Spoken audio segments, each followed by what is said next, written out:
Captain America, the First Avenger. So that's what we're talking about today. And it's going to be what you need. It's going to be, I'm going to breeze through my stuff real quick, and then I'm going to rate it, and then I'm going to obviously give PC Mike and the Giggler their floor to give their thoughts on it and to give a rating. If you guys don't mind, I'm just going to blast through this thing. All right, MCU fans, let's set it up, okay? Captain America, okay, First Avenger. First of all, came out in 2011, set the stage. It cost $140 million to make. It made $370 million at the box office. Where does it fall in the MCU timeline? It comes after Thor. Thor's end credit scene leads you into this, but before Avengers. So we just talked about Thor. We'll talk about Avengers next week. At this point, I try to put myself in the mindset. Where was I in 2011? What did I think and not honestly feel about this movie when it came out? This is one of the movies I think that has, like, people love it. It's popular, but it's also one that say it's kind of a, I've heard complaints about the film. I'll put it that way. But putting myself in 2011 Logan shoes, at this point, I've seen both the Iron Mans. I've seen Thor. I'm drinking the Kool-Aid, okay? Like, it's 2011 me, and I'm like, I don't care what Marvel movie it is. Put it in the theaters. I'll pay as much money as it costs to go. So much, and you guys, obviously, the path never ended, because here we are 10 years later, and we created a whole podcast specifically because of basically what happened here. Wouldn't that be wild if you created a whole podcast and every week you just looked at different scenes from Captain America, the First Avenger, because you loved it so much? You shouldn't joke, because this is only our first year. So who knows what will happen in the years to come. Be a whole week, 3 episodes, 1 movie. You know, you never know. All right, so setting up the movie. Let's just set up the MCU. What's happening? Here's the synopsis. It's 1941, and the world is in the throes of war. Steve Rogers, played by Chris Evans, wants to do his part and join America's armed forces, but the military rejects him because of his small stature and a list of stuff. He's really sickly. I'm going to read the list of stuff that's on this doctor's note he has. And Steve gets his chance when he's accepted into an experimental program that turns him into a super soldier called Captain America. Joining forces with Bucky Barnes, gets introduced in this movie, played by Sebastian Stan. Also, introduction of Peggy Carter, played by Haley Atwell, who would inspire a series of her own and be in multiple MCU films to become. She's a powerhouse in her own right. Captain America leads the fight against the Nazi-backed Hydra organization. That's right, you get Hydra in this one, you get S.H.I.E.L.D. Really quickly moving through some of the biggest parts of the movie. It opens up in the future, like present day, 2011, finding the big ship, finding Cap's S.H.I.E.L.D. Why am I clapping? I'm clapping because we're talking about this movie. I'm excited, but I'm also clapping because S.H.I.E.L.D. with a capital S is the password for the squad page. You can use that. Go to mostlysuperheroes.com/squad. Use the password S.H.I.E.L.D., like just the word, capital S. And what are you going to get? There's our video from our live Instagram show on Monday is sitting there and waiting on you. The movie opens up with that. We actually go from there back to 1941, where 99% of this movie will take place. It is a period piece, a fictional period piece. And we find out that Hydra, this big group that basically supports Nazis, they're bad guys, are seeking out what is known as the Tesseract, what was teased out in the end of Thor. And we meet Red Skull, classic Captain America villain. This is who I remembered from my childhood on anything that was surrounding Captain America. I always knew he fought Red Skull. You know, I didn't read the comics. I knew that, though. It was cool to see this character come out on the big screen. And we get some cool references to Thor. You know, it's teased out this movie. Red Skull actually opens up in the first 10 minutes and says, hey, I'm looking for this Tesseract. It was in Odin's safe. He calls Odin by name. Like, he's obviously been chasing this thing forever. And Red Skull's name is Johann Schmidt, played by Hugo Weaving. So that's Mr. Smith from The Matrix, plays this guy. He's obsessed with power. He actually got his hands on the serum that we're going to learn about. And he becomes the arch nemesis of Captain America. Talking about young, skinny Steve Rogers real quick. My goodness, this thing, he looked amazing. Like, it looked like a real young Chris Evans walking around. You're like, how do they do this? They can do anything in movies. And now we know they can. Especially Disney Plus. They're like, hey, we're going to use this technology in a big way one day. You have no idea. Yeah, get Luke in there. Just wait. We're going to bring back some people. Yeah, literally back from the dead, too, sometimes. Hey, and don't sleep on Kanye West because he did this for Kim Kardashian. He brought back her dad for her birthday this past year. Yeah, but we haven't got to hear from Kim on that. Like, was it a good gift? Well, I don't. I think they're divorcing, so probably not. Yeah, I don't think that bodes well for him. There you go, Ouch. fellas. Don't take that. I don't know if you should be following the advice, Kanye. All right, so we get this young skinny Rogers, and he is trying to get in the army, just like the synopsis says. And there's a part where he's interviewing with the doctor, and the doctor's like, "Hey, man, let me see." And he looks at this list of stuff. Listen to this guy's list of ailments. He has asthma, scarlet fever, thematic fever, chronic or frequent colds, high blood pressure, palpitation of a pounding heart, easy fatigability, heart trouble. It's on there again. Trouble of any sort was on the list. And has a household contact with tuberculosis, a parent or sibling with diabetes. This guy is sick. Did you ever catch that, Giggler? Yeah, I think I caught that on my rewatch, but I mean, no big deal. I have like half those things too. I'm glad to know I wouldn't get in the military either. I do love how like half of his stuff does not like match up with his body type whatsoever. Like with high blood pressure and like all that kind of stuff. Like he's the skinniest guy in the world. So skinny, and he looks like fairly healthy, just a tiny guy. Oh, cool. So you rewatched it too, Giggler. That's cool. PC Mike, did you? No, I didn't think so. That's all right. When's the last time you saw it? 2012. No, I don't. No, this one comes on a lot, and I this is one of my favorites because I think Red Skull is actually a really good villain, and I love the transformation in this one. Yes, I do too. It's such a cool scene. It's very sci-fi. And leading up to it, so we meet Bucky Barnes, Sebastian Stan. We find out these two are good friends. They actually go to the Stark Expo in 1943. We meet Howard Stark in this one, played by Dominic Cooper. It's really cool. He's just like Tony. He's up on the stage. He's got his own cheerleaders. It's like 1943, but his son will turn out to be just like him. He makes a car fly just for a minute. You kind of find out like this guy is equally a genius, of course. We meet Dr. Abraham Erskine, played by the fantastic Stanley Tucci. He's the creator of the Super Soldier Serum. He played a role in creating Red Skull. Now he's basically like, I got to create Captain America because I already created like the bad guy, so I need to make a good guy. We meet Dr. Arnim Zola. This is the right-hand man to the Red Skull. Short guy, stout, with the glasses, played by Toby Jones. We'll see this guy again in Captain America Winter Soldier. And a fun fact, Mark Hamill actually plays the cartoon version of this character of Zola in Avengers the Assemble cartoon. Look at Mark Hamill just getting all over the cartoon world. What's Hydra doing in this one? Okay, they're helping Nazis with the Infinity Stone power. And now we meet the good guys. We meet Peggy Carter, again, played by Haley Atwell. Again, this character would go on to be in multiple MCU films. She had her own show right away. I'll be honest, I've never seen it. I'm probably gonna watch it at a certain point because now this Peggy stuff I feel like is coming back to the forefront. We've talked about some theories about Captain America coming back. I feel like I might need to watch the show to make sure I know what's happening. But I don't know. Giggler, did you watch Agent Carter? I was gonna say, if you just made the best argument for watching that I think anyone's ever probably made, because I've had zero intent in my life to watch that show prior. But I mean, if it connected to like that to future Captain America, then I might be inclined to. But I just never watched it. I mean, I think I started watching Shield and kind of fell off that because it just wasn't keeping me interested. So I was like, I'm not going to start another show in this universe. But here we are with WandaVision, and now we know they're not going to fail from here. That's so true. PC Mike, was this a show you watched?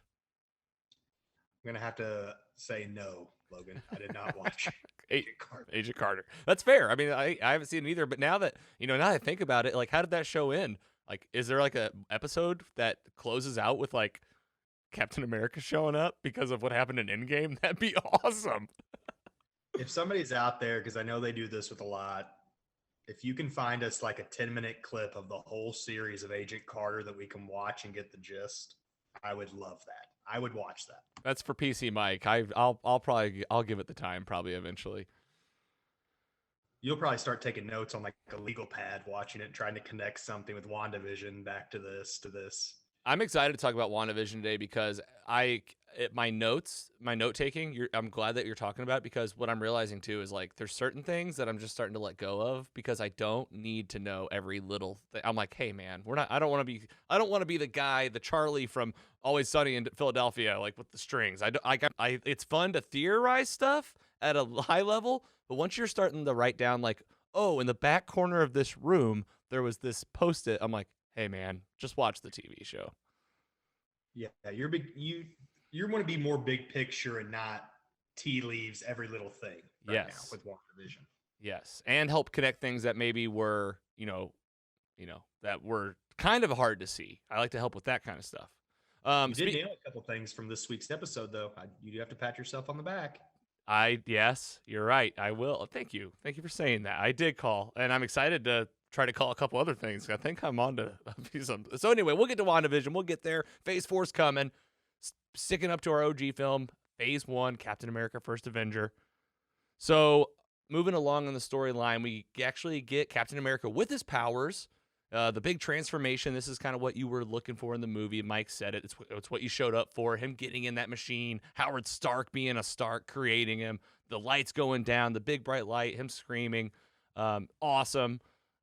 You get him running in the street without any shoes on, showing that he's really tough. Like, I can barely even walk on gravel. You know what I mean? This guy's running barefoot, full speed down the street. You're like, okay, he's going like 40 miles an hour. We find out he's really fast. He sells bonds for a little bit, but he does get to see some action. We get a nice montage of all these missions he goes on. Actually, he gets to fight alongside his boy Bucky, who he rescues. With early days being Captain America, he actually breaks into a big camp. Tommy Lee Jones is in this movie, by the way, playing a colonel who Steve Rogers is reporting to. And he actually goes and saves all these soldiers from a Nazi camp, Hydra Nazi camp, brings back his boy Bucky.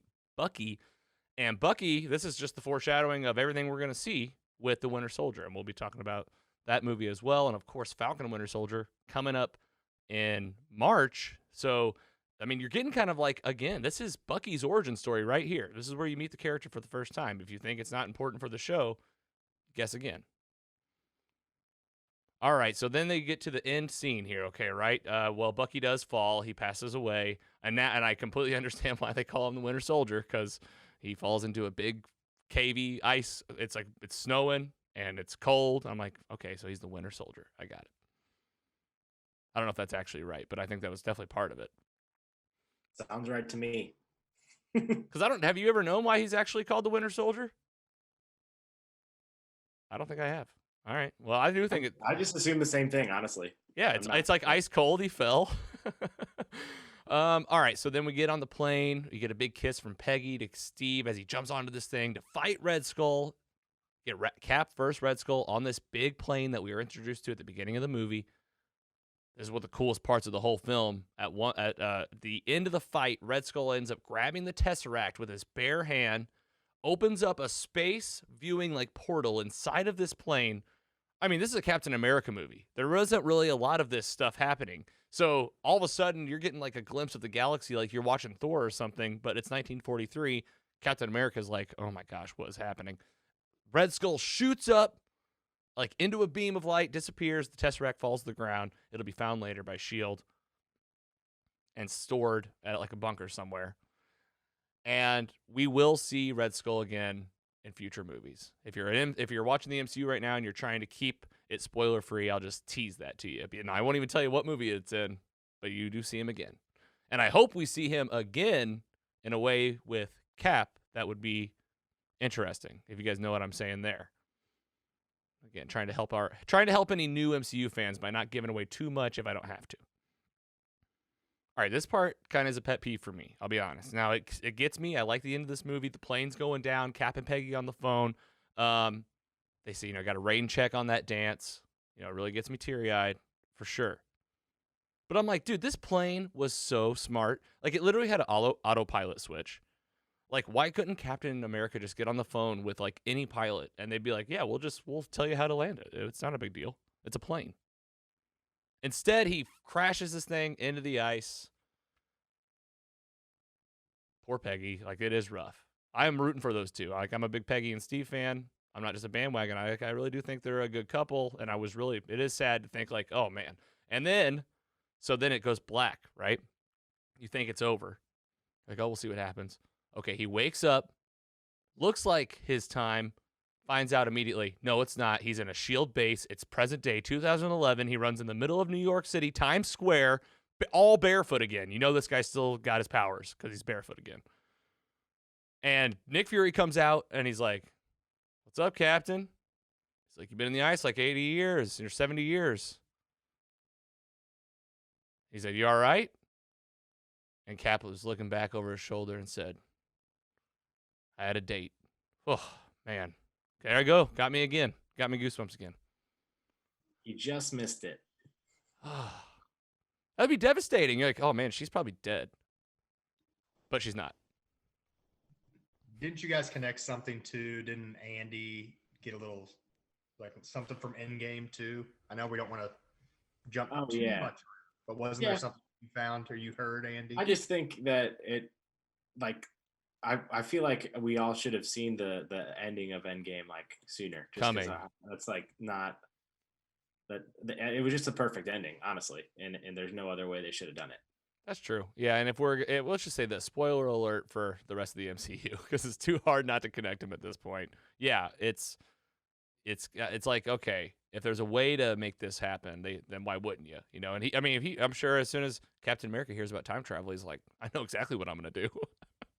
Duh.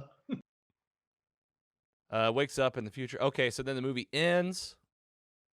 There's a in credit scene. It's awesome. It's him punching bags. He's like the giggler, man. You do it with your punching bag in your basement. He's just punching this thing one after the other. And he says, do I have a mission? Nick Fury's like, yes, you do. And this, I actually misspoke. I said it was at the end of Thor in the theaters. It was this movie where they showed the Avengers teaser with all the flashes of all the heroes. And you get like Tony Stark like patting Thor on the back, and I'm just thinking about seeing that for the first time. Like, oh my God, they're gonna put all these guys in the same movie. It's coming really soon. All right, ending my thoughts here. It's a hell of a movie. It's a Captain America movie for sure. You get Red Skull, Hydra, Peggy, the Shield. You get Shield. You get a young Howard Stark. Like, I know people have talked down on this movie, saying it's boring, saying it could it's nothing like Winter Soldier. This is an origins movie for Captain America, and after everything that happened afterwards and everything that's happening from now on, I will say this is a great film. I'm going to go ahead and give it a 3.4.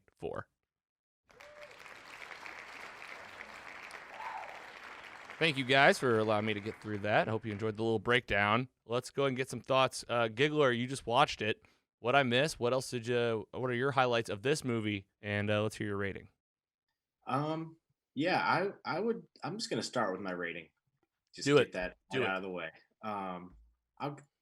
It's kind of like in the middle tier of the Marvel movies, where it's not one of the ones that I'm always looking to rewatch it at first glance, and it's not in like the bottom ones where I'm like, these are still good movies, but not something I want to rewatch compared to the others. But I'll go with a 3.1. I appreciate everything that this movie did for the future of the MCU and everything.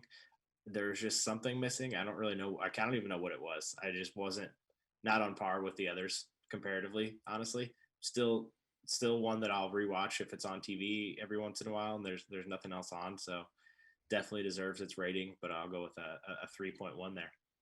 Solid score. I appreciate the honesty too. It's like, if it's not hitting it there for you, let people know. PC Mike, where are you at on this film? Yeah, I'm right around with Andy. I'm probably like a 3. I'd say a 3.0. But I think it does its job. I think we maybe need to like look at origin stories, origin movies a little bit differently, because they're building something up. You can't get it all in the first one. Just like Batman Begins, you can't get it all.